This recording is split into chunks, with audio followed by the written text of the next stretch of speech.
کہ اللہ تعالیٰ کسی انسان کو کوئی نعمت عطا کرتا ہے تو وہ اس پر شکر گزار نہیں ہوتا، لیکن اگر نعمت چھن جانے پر تو پھر نا امید اور ناشکرا ہو جاتا ہے۔ ملی تھی تو پھر اس نے شکر ادا، چلی گئی تو بڑے شکوے کر رہا ہے۔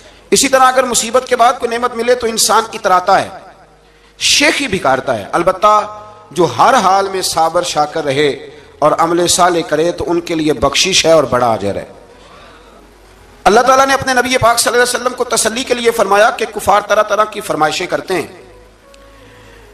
کہتے ہیں کہ آپ پر کوئی خزانہ کیوں نازل نہیں کیا گیا، آپ اور آپ کے صحابہ غربت میں وقت گزارتے ہیں تو معاذ اللہ یہ بتا نہ دیتے تھے کہ کوئی خزانہ کیوں نہیں نازل کیا گیا، اور آپ کی تائید کے لیے فرشتہ کیوں نہ اترا، آپ اس پر تنگ دل نہ ہوں، آپ کا کام تو صرف لوگوں کو عذاب الہی سے ڈرانا ہے۔ اس صورت میں بھی قرآن کریم کے کلام الہی ہونے کا انکار کرنے والوں کو چیلنج دیا گیا ہے کہ اپنے تمام حمیتیوں کو ملا لو اور قرآن پاک جیسی 10 صورتیں بنا کے دکھاؤ، لیکن بنا سکتے؟ آیت نمبر 15 میں ارشاد فرمایا کہ دنیا اور اس کی زینت کے طلبگاروں کو ان کے اعمال کا اجر اسی دنیا میں مل جائے گا، لیکن آخرت میں پھر ان کا کوئی حصہ نہیں ہوگا، اجر آخرت کے اعتبار سے ان کے اعمال باطل ہو جائیں گے۔ آیت نمبر 17 میں قرآن کی حقانیت کا انکار کرنے والوں کے لیے نار جہنم کی وعید کا ذکر ہے، اور قرآن کے اللہ کی جانب سے حق ہونے اور بغیر کسی شک کے اس پر ایمان لانے کا ذکر ہے۔ اس کے بعد اللہ تعالیٰ پر جھوٹ باندھنے والوں اور اللہ کے رستے سے روکنے والوں کا ذکر کیا گیا کہ قیامت کے دن ان پر گواہ پیش ہوں گے کہ یہ اپنے رب پر جھوٹ باندھتے تھے، اور ان پر اللہ کی لعنت، ان کے لیے دوہرے عذاب اور آخرت میں ان کی یقینی ناکامی کا ذکر ہے۔ یہاں ایک بات آپ سے بھی عرض کروں، ہم بھی کئی دفعہ نا بھولے پان میں کہہ دیتے اللہ نے یہ بھی تو فرمایا نا جی قرآن میں، تو جب تک آپ پڑھ نہیں لیتے یا سن نہیں لیتے تب تک یہ جملہ بولنے کی ضرورت ہے۔ اسی طرح نبی پاک علیہ السلام نے فرمایا جس نے مجھ پر جھوٹ باندھا، جھوٹی حدیث بیان کی، وہ میں نے کہا ہی نہیں تھا اور اس نے جھوٹی حدیث بیان کی، تو حضور فرماتے اس نے حدیث نہیں سنائی بلکہ اپنا جہنم کے اندر مکان بنا لیا ہے۔ تو قرآن و سنت کے معاملے میں جس چیز کا علم نہ ہو، جس کی پوری خبر نہ ہو، آپ اس کے حوالے سے کوئی بات کر سکتے ہیں؟ احتیاط کریں، بہت احتیاط کریں۔ آیت نمبر 23 میں بتایا کہ جو ایمان لائے اور جنہوں نے نیک کام کیے اور اپنے رب کے حضور عاجزی کی تو یہ لوگ ہمیشہ جنت میں رہیں گے۔ مزید فرمایا کہ مومن اور کافر کی مثال ایسی ہے جیسے اندھا اور بینا، مومن گویا دیکھنے والا ہے اور کافر گویا اندھا ہے اور بہرا اور سننے کی صلاحیت رکھنے والا۔ آیت نمبر 25 سے 23 تک میں پھر حضرت نوح علیہ السلام اور ان کی قوم کے حالات بیان ہوئے کہ نوح علیہ السلام نے جب اپنی قوم کو توحید کی دعوت دی اور انکار پر عذاب الہی سے ڈرایا تو قوم کے سرداروں نے ان سے کہا، بھلا کیا کہا؟ کہنے لگے آپ تو ہم جیسے بشر ہیں، تو ہماری طرح ہی ہیں آپ، اور آپ کے پیروکار پسماندہ یعنی غریب لوگ ہیں اور کم عقل لوگ ہیں، ہماری رائے میں آپ کو معاذ اللہ ہم پر کوئی فضیلت حاصل نہیں، بلکہ معاذ اللہ ثم معاذ اللہ۔ کہنے لگے آپ تو جھوٹے ہیں، اللہ کے نبی کو کہہ رہے ہیں معاذ اللہ، استغفر اللہ۔ نوح علیہ السلام نے جواب دیا کہ میں اپنے رب کی جانب سے واضح دلیل رکھتا ہوں اور اس نے مجھے رحمت سے نوازا ہے، لیکن تم میرے مقام کو سمجھنے کی صلاحیت نہیں رکھتے، تم اتنی صلاحیت رکھتے نہیں ہو۔ اور پھر ارشاد فرمایا کہ میں تم سے دعوت حق کے صلے میں کسی اجر کا طلبگار نہیں ہوں اور نہ ہی میں اہل ایمان کو اپنے پاس سے دھتکارنے والا ہوں، اور میں نے یہ دعویٰ بھی نہیں کیا کہ میرے پاس اللہ کے خزانے ہیں، اور نہ میں از خود غیب جاننے والا ہوں، اور نہ ہی میں یہ کہتا ہوں کہ میں فرشتہ ہوں، نہ میں یہ کہتا ہوں کہ جن لوگوں کو تم اپنی نظروں میں حقیر جانتے ہو اللہ انہیں خیر سے نہیں نوازے گا۔ فرمایا یہ ٹھیک ہے کہ اللہ بشروں میں سے رسول بناتا ہے، پر جسے بناتا ہے پھر اسے بڑی شانیں عطا فرماتا ہے۔ پہلے دن سے انسان کا یہ مسئلہ ہے، پہلے دن سے انسان کا یہ مسئلہ ہے کہ وہ کہتا ہے میں انسان سے ہدایت حاصل کروں، لیکن رب نے بھی قانون بنایا ہے کہ اللہ تبارک و تعالیٰ بندے پر ہی وحی فرماتا ہے، فرشتوں اور جنوں کو اللہ نے اس منصب کے لیے منتخب نہیں فرمایا۔ قوم نوح نے کہا کہ آپ نے ہم سے بہت بحث کی معاذ اللہ، بس جس عذاب سے آپ ہمیں ڈرا رہے ہیں وہ لے آئیے۔ تو نوح علیہ السلام نے کہا کہ اللہ چاہے گا تو تم پر عذاب بھی آ جائے گا۔ آیت نمبر 37 سے 47 میں بتایا کہ اللہ تعالیٰ کی طرف سے نوح علیہ السلام کو حکم ہوا کہ ہماری نگرانی میں اور ہماری وحی کے مطابق آپ کشتی بنائیے اور ظالموں کے بارے میں ہم سے کوئی بات نہ کریں۔ حضرت نوح کی خواہش تھی کہ یا اللہ انہیں بھی معاف کر دے، فرمایا یہ ظالم ہے تو میرے نبی ان کے بارے میں مجھ سے کوئی بات نہ کریں، وہ ضرور غرق ہو جائیں گے۔ پھر وہ کشتی بنانے لگے اور جب ان کی قوم کے سردار ان کے پاس سے گزرتے تو ان کا مذاق اڑاتے، یہ آپ کیا کر رہے ہیں؟ آج بھی وزیر مشیر بڑے بڑے لوگ اللہ ماشاءاللہ دینداروں کا مذاق اڑاتے نہیں؟ اڑاتے ہیں کہ نہیں اڑاتے مذاق؟ یہ کن کا طریقہ ہے؟ یہ تو قرآن مجید کہہ رہا ہے کہ حضرت نوح کی قوم جو کافر تھی ان کا طریقہ ہے اہل ایمان کا مذاق اڑانا. تو وہ مذاق اڑانے لگے. نوح علیہ السلام نے کہا کہ وہ وقت آنے والا ہے کہ جب تمہارا مذاق اڑایا جائے گا اور تمہیں پتہ چل جائے گا کہ رسوا کن عذاب کس پر آئے گا. اللہ تعالیٰ نے فرمایا جب ہمارا حکم عذاب آ پہنچا اور تندور ابلنے لگا. تندور سے آگ نکلا کرتی ہے, پانی نہیں نکلا کرتا. اور نوح علیہ السلام کی قوم پر جب عذاب آیا تو پانی تندور سے نکلا. تندور سے اللہ نے پانی نکالا, جہاں سے پانی نکلا نہیں کرتا. تندور ابلنے لگا. اللہ اکبر. تو اللہ تبارک و تعالیٰ نے فرمایا تو ہم نے نوح علیہ السلام سے کہا کہ آپ خود اور اپنے گھر والوں کے ساتھ اس کشتی میں سوار ہو جائیں اور اہل ایمان کو بھی سوار کر لیں اور ہر چیز کے جوڑے یعنی نر اور مادہ کو سوار کر لیں. اور ان کے ساتھ ایمان والے بہت کم تھے. حضرت نوح علیہ السلام دعائیں پڑھتے ہوئے سوار ہو گئے. پھر کیا ہوا, کشتی انہیں پہاڑوں جیسی موجوں میں لے جا رہی تھی کہ نوح علیہ السلام الگ کھڑے ہوئے اپنے بیٹے سے فرمانے لگے, بیٹے ہمارے ساتھ کشتی میں سوار ہو جا اور کافروں کے ساتھ نہ رہو. اس نے یعنی نوح علیہ السلام کے بیٹے نے کہا کہ میں آپ کے ساتھ نہیں بیٹھوں گا, ابھی کوئی پہاڑ آئے گا تو میں پہاڑ کی پناہ لے لوں گا. اگر کسی نیک آدمی کا بیٹا کبھی غلط نکل آیا تو اس کا مطلب یہ نہیں کہ اس نے تربیت ٹھیک نہیں کی. ہاں, یہ اعتراض چھوڑ دیں, اس لیے کہ نوح علیہ السلام کا بیٹا کافر ہو گیا. اور جب سیلاب نظر آیا تو اس سے کہا کہ آجا سوار ہو جا, تو کہنے لگا میں نہیں بیٹھوں گا, میں تو کسی پہاڑ کی پناہ لے لوں گا اور میں اس کے اندر چھپ جاؤں گا اور وہ پہاڑ مجھے پانی سے بچا لے گا. نوح علیہ السلام نے کہا آج اللہ کے حکم کے سوا کوئی بچانے والا نہیں ہے سوائے اس کے جس پر اللہ رحم فرمائے. پھر ان دونوں کے درمیان موج حائل ہو گئی. ایسے ایک موج اٹھی اور حضرت نوح کا بیٹا ڈوب گیا. اور جب حضرت نوح کا بیٹا ڈوبا, اللہ کی طرف سے حکم ہوا اے زمین اپنا پانی نگل لے, اے آسمان تھم جا, اور پانی خوش ہو گیا. اللہ کا فیصلہ نافذ ہو گیا اور کشتی کوہ جودی پر ٹھہر گئی. نوح علیہ السلام نے اللہ سے التجا کی کہ میرے پروردگار میرا بیٹا اور میرے اہل سے ہے اور تیرا وعدہ سچا ہے کہ تو میرے اہل کو بچا لے گا. اللہ نے فرمایا نوح وہ آپ کے اہل میں سے ہے ہی نہیں, وہ آپ کے اہل میں سے ہے ہی نہیں. اہل میں سے وہ ہوگا جو آپ کے طریقے پہ چلے گا, جو طریقے پہ نہ چلے وہ نسل میں سے ہے ہی نہیں. وہ ختم ہو گئی بات. اللہ اکبر. اس کے اعمال ٹھیک نہیں. جس بات کی حقیقت کا آپ کو معلوم نہ ہو اس کے بارے میں سوال نہ کریں. تو نوح علیہ السلام نے اللہ تعالیٰ سے اپنی اس اجتہادی خطا پر مغفرت اور رحم کی دعا کی. پھر طوفان نوح تھم جانے کے بعد وہ سلامتی کے ساتھ اتر گئے.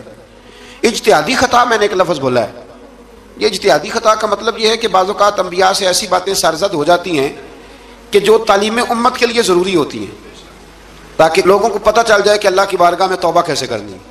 اگر وہ لوگ توبہ نہ کرتے تو ہمیں توبہ کے طریقے سمجھ میں, یعنی ان سے اجتہادی خطا ہو گئی, کہنے میں کرنے میں کوئی ایسی بات ہو گئی جو بظاہر اللہ تعالیٰ کی رضا والی, تو فوراً معافی مانگ لیتے تھے.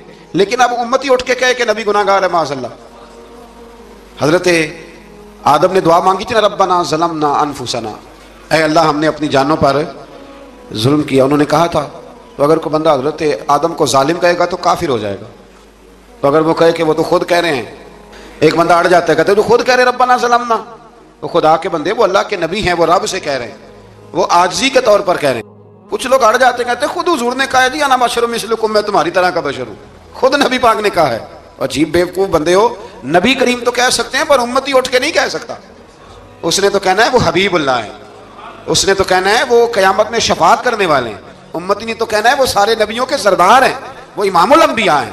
امتی وہ لفظ ادا کرے گا جو اس کے بنتے ہیں.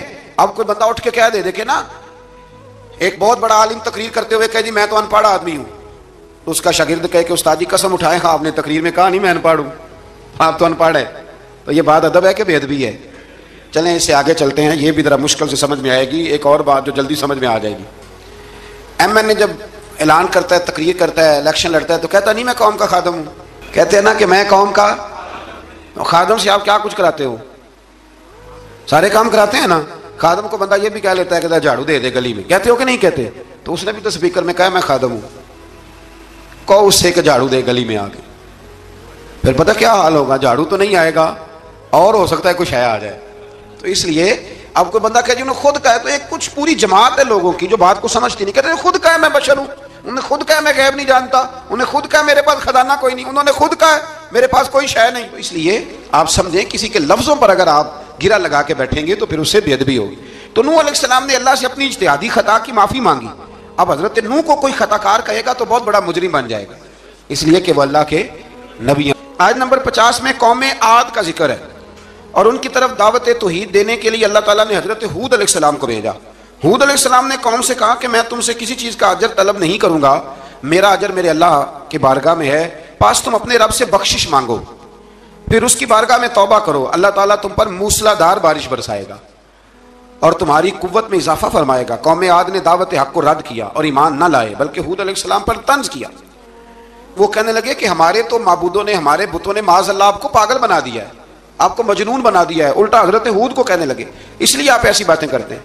ہود علیہ السلام نے کہا میں اللہ کو گواہ بناتا ہوں اور تم بھی گواہ رہنا کہ میں تمہارے شرک سے بری ہوں اور میں اللہ پر توکل کرتا ہوں اور میں نے رسالت کا حق ادا کر دیا ہے۔ آیت نمبر 58 میں اللہ تعالیٰ نے فرمایا جب ہمارے عذاب کا وقت آ گیا تو ہم نے اپنی رحمت سے ہود اور ان کے ساتھ مومنوں کو نجات عطا کی۔ قوم عاد نے اللہ کی نشانیاں اور رسولوں کو جھٹلایا اور دنیا اور آخرت میں لعنت کے حقدار ہوئے۔ آیت نمبر 61 میں پھر سے حضرت صالح علیہ السلام اور ان کی قوم سمود کے حالات کو بیان کیا گیا۔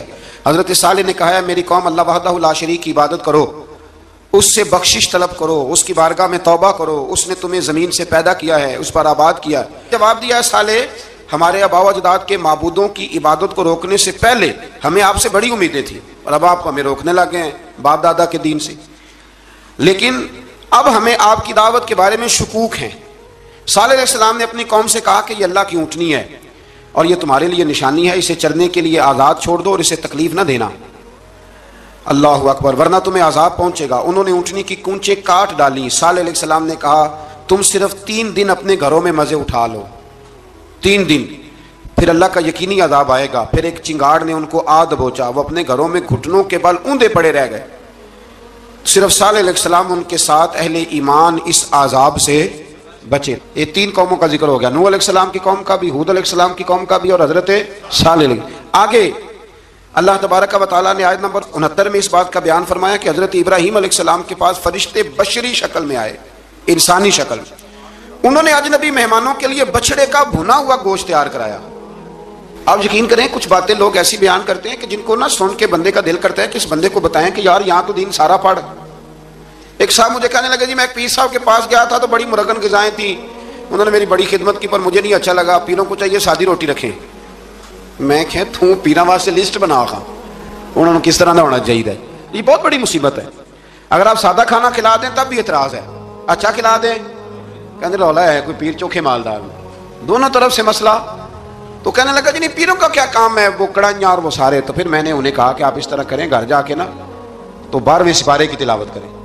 حضرت ابراہیم نے اپنے مہمانوں کے لیے بھنا ہوا کھانا تیار فرمایا تھا۔ تو آپ کیا کہیں گے کہ حضرت ابراہیم درویش نہیں تھے؟ عجیب بات ہے بھائی، آپ ہر بات میں ہٹ جاتے ہیں۔ دین ہم نے وہ لینا ہے جو اللہ کا قرآن ہمیں دیتا ہے اور رسول اللہ کی حدیث ہمیں دیتی ہے۔ جب انہوں نے دیکھا کہ مہمان کھانے کی طرف ہاتھ نہیں بڑھا رہے تو ان کو ڈر محسوس ہوا۔ حضرت ابراہیم کو فرشتوں نے کہا کہ ہمیں قوم لوط علیہ السلام کے عذاب کے لیے بھیجا گیا ہے۔ حضرت ابراہیم کی بیوی کھڑی تھی، اس پر وہ مسکرائیں تو فرشتوں نے اللہ کی طرف سے انہیں حضرت اسحاق علیہ السلام اور اس کے بعد حضرت یعقوب علیہ السلام کی بشارت عطا۔ اسحاق علیہ السلام حضرت ابراہیم کے بیٹے ہیں اور یعقوب علیہ السلام پوتے ہیں، اور یعقوب علیہ السلام کے بیٹے یوسف علیہ السلام۔ ہاں اللہ اگر چاہے تو 7 نسلوں میں نبوت رکھ دیتا ہے اگر اس کی منشا ہو۔ تو حضرت یعقوب کی بشارت دی۔ انہوں نے حیرت سے کہا کہ ہم دونوں میاں بیوی تو بوڑھے ہیں، اس عمر میں اولاد کیسے ہوگی؟ تو فرشتوں نے جواب دیا اے ابراہیم کے گھر والو، تم پر اللہ کی رحمتیں اور برکتیں ہوں، اللہ کی قدرت پر تمہیں کیوں تعجب ہے؟ اللہ فرماتا ہے کہ بیٹے کی بشارت سن کر ابراہیم کا خوف دور ہو گیا اور پھر وہ قوم لوط کے بارے میں گفتگو کرنے لگے۔ ابراہیم بہت بردبار، اللہ سے آہوزاری کرنے والے اور اس کی طرف رجوع کرنے والے تھے۔ اللہ تعالیٰ نے حضرت ابراہیم علیہ السلام کو فرمایا اے ابراہیم اس گزارش سے آپ گریزہ رہیں، اس کا یقینی فیصلہ ہو چکا ہے اور ان پر نہ ٹلنے والا عذاب نازل ہو کے رہے گا۔ وہ کیا گناہ کرتے تھے لوط علیہ السلام کی قوم میں نے بتایا تھا، مرد مردوں سے بدفعلی کرتے۔ تو حضرت ابراہیم نے بھی عرض کی، بار بار گزارش کی، بحث کی کہ اللہ مہربانی فرما ان کا عذاب۔ آپ دیکھیں نبیوں کے حوصلے کتنے بڑے ہیں، قومیں تنگ کرتی ہیں اور طرح طرح کی باتیں کرتی ہیں اور پیغمبر پھر بھی کہتے ہیں یا اللہ مہربانی فرما، اے اللہ ان سے عذاب۔ آیت نمبر 77 میں حضرت لوط علیہ السلام کی قوم کی بدعمالیوں اور لوط علیہ السلام کے اپنی قوم کو بدعمالیوں کے باعث فرشتوں کی آمد، قوم کے بدعمال لوگوں کے دوڑ کر آنے اور حضرت لوط کو ان کے سمجھانے اور ان کے انکار پر مضطرب ہونے کا ذکر ہے، جس پر فرشتوں نے حضرت لوط کو تسلی دی کہ آپ فکر نہ کریں، ہم آپ کے رب کے فرشتے ہیں، یہ آپ اور ہم تک نہیں پہنچ سکیں گے۔ آپ رات کے آخری حصے میں قوم کی طرف توجہ کیے بغیر ہجرت فرما لیں، اس لیے کہ صبح کے وقت ان پر عذاب آئے گا۔ جب اللہ کا عذاب آیا تو اس نے بستی کے اوپر کے حصے کو نیچے کر دیا اور قوم لوط کے اوپر اللہ کی طرف سے لگاتار نشان زدہ پتھر برسائے گئے، لگاتار پتھر آئے۔ آیت نمبر 84 میں اللہ تعالیٰ نے حضرت شعیب علیہ السلام اور ان کی قوم کا ذکر فرمایا ہے اور ان کے جرائم کو بیان کیا گیا ہے۔ وہ ناپ تول میں کمی کرتے تھے، دوسروں کو چیزیں کم تول کر دیتے تھے۔ اللہ تعالیٰ نے ان سے فرمایا کہ فساد فی الارض سے باز آؤ اور اپنے سے پہلے سرکش امتوں کا انجام دیکھ لو۔ جب حضرت شعیب کی نصیحتوں کا ان پر اثر نہ ہوا تو پھر اللہ تعالیٰ نے انہیں بھی عذاب سے ہلاک کر دیا۔ آیت نمبر 94 میں فرمایا کہ جب ہمارا عذاب آیا تو ہم نے اپنی رحمت سے حضرت شعیب اور ان پر ایمان لانے والوں کو بچا لیا، اور ظالموں کو ایک زبردست چنگاڑ نے پکڑ لیا تو صبح وہ اپنے گھروں میں اوندے منہ پڑے تھے، گویا وہ کبھی وہاں آباد تھے ہی نہیں۔ آیت نمبر 96 میں حضرت موسیٰ علیہ السلام کو عطا کیے جانے والے 9 معجزات کا ذکر ہے۔ پھر فرعون اور اس کے پیروکاروں کے باطل روش کے باعث ان کی ہلاکت کا بھی ذکر فرمایا، اور دنیا اور آخرت میں انہیں ملعون یعنی لعنتی قرار دیا۔ جن بستیوں کو اللہ تعالیٰ نے ہلاک کیا ان میں سے بعض کے آثار موجود ہیں اور بعض کے آثار تک معدوم ہو چکے، ان میں سے ہر بستی والے اپنے ظلم کے باعث ہی ہلاک ہوئے۔ اللہ تعالیٰ کسی پر ظلم نہیں فرماتا، لوگ خود اپنی جانوں پر ظلم کرتے ہیں۔ جو شخص عذاب آخرت سے ڈرتا ہے اس کے لیے اس میں نشانیاں موجود ہیں۔ آیت نمبر 106 سے اللہ تعالیٰ نے انجام کے اعتبار سے لوگوں کی 2 قسمیں بیان کی، 2 قسمیں فرمایا، ایک ہیں سعادت مند لوگ اور دوسرے ہیں بدبخت۔ فرمایا بدبختوں کا ٹھکانہ جہنم ہے جس میں وہ ہمیشہ رہیں گے، اور نیک بختوں کا ٹھکانہ جنت ہے، وہ ہمیشہ اسی میں رہیں گے، اور ان کے لیے اللہ کی طرف سے نا ختم ہونے والی عطا ہے۔ آیت نمبر 110 میں حضور صلی اللہ علیہ وسلم کو تسلی دی گئی کہ جس طرح یہ لوگ قرآن کے بارے میں اختلاف کرتے ہیں، اسی طرح قوم موسیٰ نے تورات کے بارے میں بھی اختلاف کیا تھا، اور اللہ نے ان کے اعمال کا پورا بدلہ انہیں دیا۔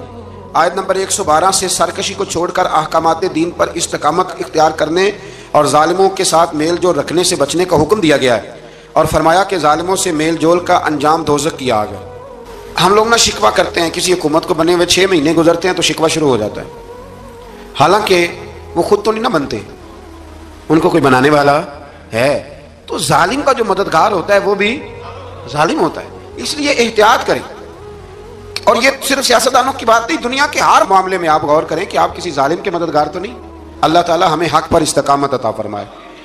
آیت نمبر 114 میں دن کے دونوں طرفوں میں اور ابتدائی رات کے کچھ حصے میں اللہ تعالیٰ نے نماز قائم کرنے کا حکم دیا ہے، رات کے کچھ حصے میں بھی نماز پڑھنی چاہیے، اور یہ بھی بتایا کہ بے شک نیکیاں گناہوں کو مٹا دیتی ہیں، اور یہ نصیحت قبول کرنے والوں کے لیے نصیحت ہے۔ آیت نمبر 120 میں اللہ تعالیٰ نے فرمایا کہ ہم آپ صلی اللہ علیہ وسلم کو رسولوں کی تمام خبریں آپ کے دل کی تسکین اور تقویت کے لیے بیان کرتے ہیں، اور ان میں مومنوں کے لیے نصیحت اور عبرت ہے کہ ان ساری باتوں سے عبرت پکڑ لو۔ بچہ صرف وہی جو اللہ کے نبیوں کے طریقے پہ چلا اور نبیوں کے ساتھ رہا، باقی بچ سکے نہیں۔ اللہ تعالیٰ کی طرف سے توحید و رسالت اور وقوع قیامت کے دلائل بھی ہیں۔ آیت نمبر 123 میں فرمایا کہ آسمانوں اور زمینوں میں سب غیب اللہ ہی کے ساتھ مختص ہیں، اور ہر کام اسی کی طرف لوٹایا جاتا ہے۔ آپ اسی کی عبادت کیجئے، اسی پر توکل کیجئے، اور آپ کا رب لوگوں کے اعمال سے غافل نہیں ہے۔ اسی بارے میں آگے سورۃ یوسف شروع ہو رہی ہے۔ اس کو اللہ تعالیٰ نے کہا ہے کہ یہ بڑا پیارا قصہ ہے، احسن القصص کا، قصوں میں سونا قصہ۔ تو یہ کچھ 12ویں پارے میں اور کچھ 13ویں پارے میں ہے۔ میں نے یہ ارادہ کیا ہے کہ یہ ایک ہی دن پوری بیان کی جائے۔ ایک بزرگ کی بات لکھی جو تابعی ہیں، وہ فرماتے ہیں کہ ان بزرگوں کا طریقہ یہ تھا کہ وہ لوگوں سے چھپ کے نا پہاڑ کے پیچھے عبادت کرتے تھے، اور پوزیشن ان کی یہ تھی کہ کسی سے ملتے نہیں تھے، بالخصوص فجر کی نماز سے لے کر عصر کی نماز تک بکریاں رکھی ہوئی تھیں، ان کو چراتے رہتے تھے فرات کے کنارے اور نفل پڑھتے رہتے تھے۔ اس وقت کو ملنے بھی نہیں آتا تھا۔ ایک شخص بڑی دور سے ان کی شہرت سن کے آیا، میں نے تو ملنا ہے۔ لوگوں نے کہا وہ اس وقت نہیں ملتے، ناراض ہوتے۔ اس نے کہا اللہ کا بندہ ہے نا، ناراض ہو بھی جائے گا تو لمبا ناراض رہے گا نہیں، اللہ والے جلدی راضی ہو جاتے ہیں۔ پہنچ گئے۔ اب وہ بابا جی نماز پڑھ رہے تھے تو کہتے میں نے عجیب منظر دیکھا کہ بابا جی فرات کے کنارے نماز پڑھ رہے ہیں اور ایک بھیڑیا ان کی بکریوں کی حفاظت کر رہا ہے۔ کہتے میں حیران رہ گیا کہ بھیڑیا تو بکریاں کھایا کرتا ہے اور یہاں چرا رہا ہے۔ کہتے میں جب گیا تو بابا جی نوافل میں مشغول تھے، مجھے دیکھ کے کہنے لگا اس وقت کیوں آئے؟ میں نے کہا حضور اگر آ گیا ہوں تو پھر مہربانی کرے قبول فرما لیں۔ میں بیٹھ گیا تو میں نے کہا حضور یہ بھیڑیا بکریاں چلا رہا ہے، بھیڑیا اور بکریاں کی صلح کب سے ہو گئی؟ تو فرماتے ہیں لمبی تقریر نہیں، ہلکا سا جملہ، فرمانے لگے جب سے بکریوں کے مالک نے رب سے صلح کر لی ہے نا، تب سے بھیڑیوں نے بھی بکریوں سے صلح کر لی ہے۔ بکریوں کے مالک نے رب سے صلح کر لی، گناہ چھوڑ دیے، اس کی فرما برداری میں آ گئے، اب پھر اسے بکریاں چلانے کی ضرورت نہیں رہی، بکریاں نہ اب بھیڑیا چراتا ہے۔ کہتے ہیں میرے اوپر کپ کپی طاری ہو گئی بزرگوں کی بات سن کے، اور مجھے پیاس لگی اور خواہش آئی کہ پتہ نہیں اب بابا جی کچھ کھلائیں پلائیں گے بھی کہ نہیں، بابا جی کچھ کھلائیں گے بھی کہ نہیں۔ کہتے ہیں میرے دل میں خیال تھا تو بزرگوں نے نا ایک لکڑی کا پیالہ، ان کے پاس وہ غار میں بیٹھے تھے تو ایک چھوٹا سا پتھر تھا، اس کی ڈھلان بنی ہوئی، بابا جی نے اس کے نیچے لکڑی کا پیالہ رکھا، وہ رکھا ہی تھا تو وہ دودھ سے بھر گیا۔ کہتے ہیں انہوں نے مجھے دیا تو ٹھنڈا اور میٹھا دودھ، میری طبیعت خوش ہو گئی۔ بابا جی نے دوبارہ وہی پیالہ اسی جگہ رکھا تو شہد سے بھر گیا۔ 1000 سال پہلے داتا صاحب لکھ رہے ہیں، کہتے مجھے دیا، میں نے فوراً کہا، میں نے کہا حضور یہ دودھ تو گائیں بھینس دیتی ہے، پہاڑوں سے تو نہیں نکلا کرتا، اور شہد تو شہد کی مکھیاں دیتی ہیں، پتھروں سے تو نہیں نکلتا، یہ آپ کہاں سے نکال رہے ہیں؟ تو کہتے ہیں وہ قرآن مجید پڑھنے لگے۔ وَإِذْ مُوسَىٰ لِقَوْمِهِ، جب موسیٰ کی قوم نے ان سے پانی مانگا، فرمانے لگے موسیٰ کی نافرمان قوم پانی مانگے، حضرت موسیٰ پتھر پہ ڈنڈا مارے تو اللہ وہاں سے 12 چشمے جاری کر دے۔ جو رب حضرت موسیٰ کی نافرمان قوم کے لیے پتھر اور پہاڑوں سے چشمے نکال دیتا ہے نا، وہ محمد عربی کے غلاموں کے لیے پتھر اور پہاڑوں سے دودھ اور شہد بھی نکال دیا کرتا ہے۔ وہ بزرگ کہنے لگے بس بات یہ ہے کہ آج بھی ہو اگر ابراہیم کا ایمان پیدا تو آگ کر سکتی ہے انداز گلستاں پیدا۔ کہنے لگا حضور پھر میرے لیے بھی دعا کریں۔ آپ فرمانے لگے پھر دعا نہ کرا تو مدینے والے کی غلامی شروع کر، تو نبی کریم کی غلامی شروع کر، تو رسول پاک کی غلامی شروع کر۔ ایک بات علم، پھر فرمایا اللہ رسول سے محبت، پھر فرمایا حضور کی غلامی۔ اس سے سارے مکاشفات کھلیں گے، اس سے سارے مشاہدات کھلیں گے، اسی سے کرامتیں ملیں گی، اسی سے مقبولیت ہوگی، اسی سے اللہ نبی کی بارگاہ میں درجہ ملے گا۔ پھر داتا صاحب آگے بڑھتے اور داتا صاحب فرماتے ہیں صوفیاء کی ایک جماعت ہے جو کہتی ہے ہم نے تو کبھی اپنی زبان پر دکھ بیان ہی نہیں کیے، ہر شے اپنے رب رسول کے حوالے کر دی، ہر شے اللہ رسول کے۔ اور داتا صاحب کہتے ہیں کچھ ایسے بھی ہیں جو دعا بھی نہیں مانگتے، لوگوں کے لیے مانگتے ہیں، اپنے لیے نہیں مانگتے۔ آپ دعا کیوں نہیں مانگتے؟ تو کہتے ہیں اللہ کو تو پتہ ہی ہے ہمیں کیا چاہیے، اسے تو پتہ ہی ہے۔ ایک بزرگ کی بات لکھی ہے داتا صاحب نے، میری جماعت میں نا مزاج ہے کرامتوں کا، مجھے وہ ساری باتیں بھی آتی ہیں کہ ایک بندہ کراچی سے آیا، داتا صاحب حاضری دی تو اس کی لاٹری نکل آئی، یہ بھی مجھے آتی ہے، لکھی پڑھی ہے میں نے، کتابوں میں ہے یہ بھی۔ ایک بندہ، یہ ساری باتیں نا آتی ہیں کرامتوں میں، بڑی ساری چیزیں لوگ بیان کرتے ہیں کہ میں وہاں آیا اور میں نے حاضری دی تو موج لگ گئی، یہ ساری باتیں آتی ہیں۔ ہمارے پرانے بزرگ اور بھی کسے سنایا کرتے تھے، ساری ہمیں چیزوں کا پتہ، اور جو عنوان ہے نا وہ حضرت شیخ ابو النور کہتے ہیں کہ ایک بندہ داتا صاحب کے مزار پہ گھوم رہا تھا، داتا 10 روپے دے، 10 روپے دے، 10 روپے دے، تو ایک بندہ بڑی دیر سے اسے دیکھ رہا تھا، وہ کہنے لگا داتا نے تجھے کیا دینا ہے؟ ادھر آ میں دوں، اس نے 10 دیے۔ بندہ بڑا حسین تھا، ہنس پڑا، کہنے لگا داتا تیرے بھی صدقے جاؤں، دلانے لگا تو منکر سے ہی دلوا دیے، جو نہیں مانتا اسی سے دلوا دیے۔ وہ بڑا پریشان ہوا، میں اور چکر میں تھا، اس نے میرے اوپر ہی جڑ دی ہے بات، کہنے لگا داتا تیرے صدقے جاؤں۔ تو یہ ساری باتیں کتابوں میں موجود ہیں، لوگوں نے اپنے اپنے مشاہدات جو جس کے ساتھ پیش آیا اس نے بیان کیے ہیں، بہت ساری باتیں قابل بیان ہیں، پر جو عنوان ہے میں اس پہ رہنا چاہتا ہوں۔ داتا صاحب رحمۃ اللہ علیہ فرماتے ہیں ہماری تعلیمات ہیں کہ اپنے دکھ درد دنیا داروں سے بیان نہیں کر دے، سوال کا دروازہ لوگوں کے سامنے کھولنا اللہ والوں سے کہیں گے کبھی کہنا ہوگا، دنیا داروں سے کہنا۔ کہتے ہیں کہ شیخ احمد نام کے بزرگ تھے، ساری زندگی کسی کو کام نہیں بتایا، ساری زندگی بڑی مشکلات آئیں پر کبھی اپنی ذات پر سوال کا دروازہ نہیں کھولا۔ ایک ایسی مشکل آئی کہ جو حل ہی نہیں ہوتی تھی، کسی نے ان پر کوئی الزام لگا دیا۔ ابو مسلم نام کا ایک بادشاہ تھا، اس کی حکومت تھی، اس نے پکڑ کے قید میں ڈال دیا۔ اب قید میں ہیں، جرم لگ گیا ہے، فرد جرم عائد ہو گئی ہے، جیل میں ہیں۔ لوگ کہنے لگے حضرت جی اپنی صفائی میں کچھ کہیں، فرمانے لگے ساری زندگی بندوں سے کچھ نہیں کہا، اللہ رسول کو پتہ ہے میں بے گناہ ہوں، مجھے کہنے کی ضرورت نہیں۔ داتا غازی بخش علی حجویری نے لکھا ہے، داتا صاحب کہتے ہیں تو یقین کامل تو پیدا کر، تو ایمان تو پختہ کر۔ داتا صاحب کہتے ہیں وہ ابو مسلم جو بادشاہ تھا وہ نیک آدمی تھا، اسے رات کو خواب میں نبی کریم کی زیارت نصیب ہوئی، اور حضور سید عالم صلی اللہ علیہ وسلم فرمانے لگے تو نے اللہ کا ایک نیک بندہ جیل میں ڈال دیا، ڈر نہیں آتا، وہ تو بے گناہ ہے۔ بادشاہ آدھی رات کو خود اٹھا، داتا صاحب فرماتے ہیں کسی گارڈ کو نہیں بھیجا، پولیس والے کو نہیں بھیجا، جیلر سے نہیں کہا، خود گیا،